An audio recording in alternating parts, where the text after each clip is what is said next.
আসসালামু আলাইকুম। আপনি ইউটিউবের স্ক্রিন কালো করে কিভাবে ব্যবহার করবেন এই ভিডিওতে আমি দেখাবো। আমরা ইউটিউব অনেক সময় দীর্ঘক্ষণ হোয়াইট মোডে আমরা অনেকে ব্যবহার করে থাকি, আর এতে হোয়াইট মোডে ব্যবহার করলে, সাদা করে ব্যবহার করলে আমাদের অনেকের চোখের সমস্যা হতে পারে। তাই আপনি কালো করে ব্যবহার করলে আপনার চোখের সমস্যা কম হবে। তাই এই কারণে আপনি যেভাবে ইউটিউবের স্ক্রিন কালো করে ব্যবহার করবেন, এর জন্য আপনি ইউটিউব অ্যাপে ক্লিক করবেন।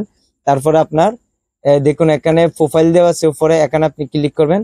করার পরে দেখুন সিটিংস দেওয়া আছে, এখানে আপনি ক্লিক করবেন। ওকে, এখানে ক্লিক করার পরে জেনারেল দেওয়া আছে, এখানে আপনি ক্লিক করবেন। করার পরে দেখুন অ্যাপারেন্টস দেওয়া আছে, এখানে আপনি ক্লিক করবেন। করার পরে দেখুন এখানে উপরের অপশনে থাকতে পারে, বা লাইট থিমে থাকতে পারে, ডার্ক থিমে থাকতে পারে, উপরের অপশনে থাকতে পারে, যেমন ইউজ ডিভাইস থিম বা লাইট থিম। এই দুইটার মধ্যে যদি থাকে তাহলে আপনি সাদা করে আপনার ইউটিউব স্ক্রিন ব্যবহার করতে পারবেন, বা ইউটিউব স্ক্রিন সাদা দেখবেন।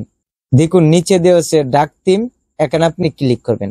ওকে, এখানে ক্লিক করার পরে এখন আপনি যদি ইউটিউব ব্যবহার করেন, ওকে, ইউটিউবে প্রবেশ করার পরেই আপনি আপনার ইউটিউবের স্ক্রিন আপনি কালো দেখতে পাবেন, ডার্ক মোড দেখতে পাবেন।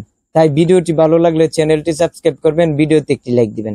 তাই সবাই ভালো থাকবেন। আজ এখানে বিদায় নিচ্ছি। খুদা হাফেজ।